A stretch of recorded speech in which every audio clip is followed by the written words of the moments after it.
magandang umaga sa inyong lahat. Ito ang National Love Radio. Radyo na laging nandito para sa'yo. Sasalubungin namin ang inyong umaga ng kilig, halakhak at iyak. Ako si Regina Jean Morales. Ako si Sheila Roque.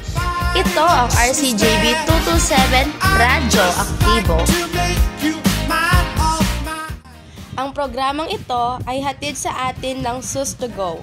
Umay na umay ka na ba sa sauce nyo? Subukan na ang bagong sauce na ito. Sus to Go, masarap kahit walang manok. At ng Padlan Funeral Home, kamatayan mo, kabuhayan ko. Sa umagang ito, inihahandog ng National Love Radio ang isang kwento ng pag-ibig mula sa lungsod ng Gapan. Ito ay pinamagatang Pag-ibig na Tapat. Isang kwento tungkol sa pagmamahalan ng dalawang tao na langit at lupa ang pagitan. Sila ay sina Mutyang Pedrin at Jose. Magsisimula ang ating kwento sa pagpunta ni Jose sa bahay ni Mutyang Pedrin at ang kanyang unang nabungaran ay ang ina nito. Girls, have you heard? Ang Palmolive, my new triple sachet with 50% more. Mas pinarami, mas pinalaki. Dahil 50% more, you can get more great hair days. Palmolive triple sachet. 50% more, Palmolive for more. Magandang gabi po ay ng Bebang. Ano ang ikinaganda ng gabi kung ikaw ang mabubungaran ko sa aming pintuan? Pasensya na po ay ng Bebang. Nandiyan po ba si Mutyang Pedrin? Nandito. Bakit? Ano ang sadya mo sa kanya? Kakausapin ko lang po sana. Ikaw pala yan, Jose. Pumasok ka. Inang Bebang ang iyong niluluto na susunog na. Pumasok na naman ng kakampi. Magandang gabi po, Mang Pedro. Huwag mo na lang pansinin ang aking asawa, Jose. Tuloy ka at tatawagin ko si Mutyang Pedrin. Mutyang Pedrin, andito si Jose. Gusto kang kausapin. Jose, mabuti at nagawi ka rito sa amin. Magandang gabi, Ma. Ay, Mutyang Pedrin. Masaya ako at nakita kita, Jose. Upo ka. Salamat, Pedrin. Gusto ko sana ikaw ay makausap. At ano ang gusto mong sabihin sa aking anak? Ina. Mahimik ka riyan. Pedrin, nais kong malaman ang sasabihin ni Jose sa iyo. Sige, Jose, sabihin mo. Ina, hindi po ba pwedeng sa akin muna sabihin ni Jose ang kanyang sadya sa akin? Aba, Pedrin, sumasagot ka na yata sa akin. Pedro, pumarini ka nga at ang iyong magaling na anak ay sumasagot na sa akin. Hindi po, Ina. Pasensya na po. Ano ba yung inang Bebang kung makahiyaw parang may nasusunog? Ang anak mo, Amang Pedro, sinasagot na ako. Tinatanong ko lang kung ano ang nais sabihin ni Jose sa kanya. Ikaw talaga, Bebang. Jose, ano ba ang nais mo sabihin kay Pedrin? Baka pwede mo naman sabihin sa amin ng kanyang ina. Nais ko po sanang sabihin na pakakasalan ko po si Mutyang Ped. Ang bango-bango! Ang bango-bango! Ang bango ng detergent ko! Ayon sa research, halos 80% ng mga misis mas gusto ang bango ng Pride with Fabcon kaysa leading brand even after 24 hours. Dahil ang Pride may tuloy bango microbeads para sa bangong tuloy-tuloy buong araw. Tuloy-tuloy bango! Kaya misis, tuloy na sa Pride with Fabric Conditioner. Tuloy-tuloy bango! Ng Pride with Fabcon ko! Ituloy ang bango with Pride. Inang Bebang! Hindi pumayag si Inang Bebang sa pagpapakasal ni Mutyang Pedrin at Jose.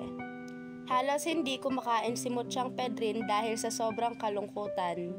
Isang gabi, patagong nagkita si Jose at Mutyang Pedrin sa may kakahuyan.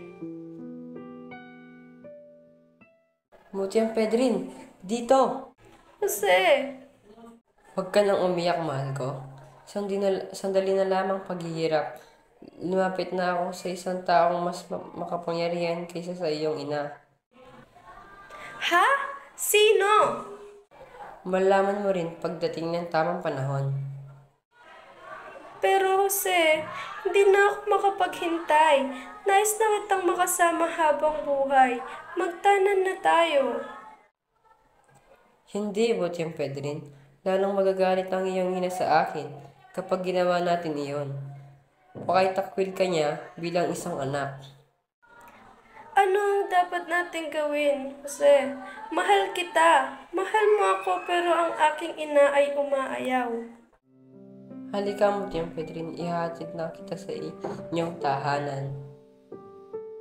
Bumalik sa tahanan ni Mutyang Pedrin sina Jose.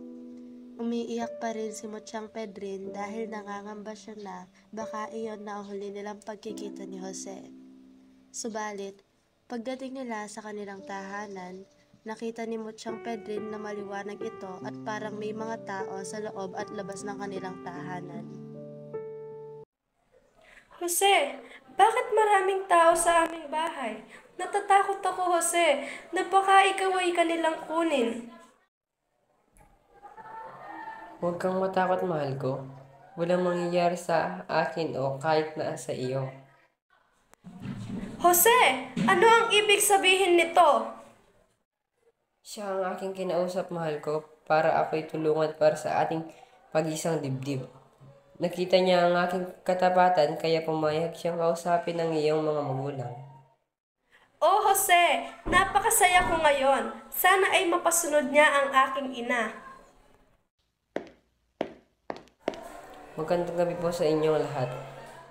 Narito na pala sila. Jose, huwag ka nang mag-alala at pumayag na ang mga magulang ni Mutyang Pedrin na kayo ay makasal.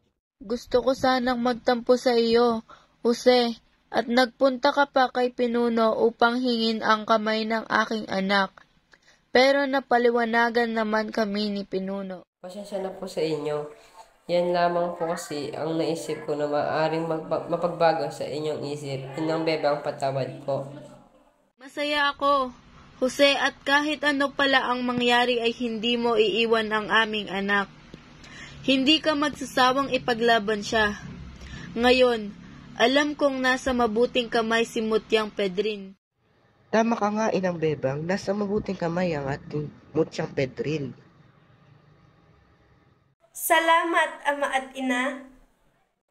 Salamat po, Amang Pedro at Inang Bebang at sa inyong rin po nyo.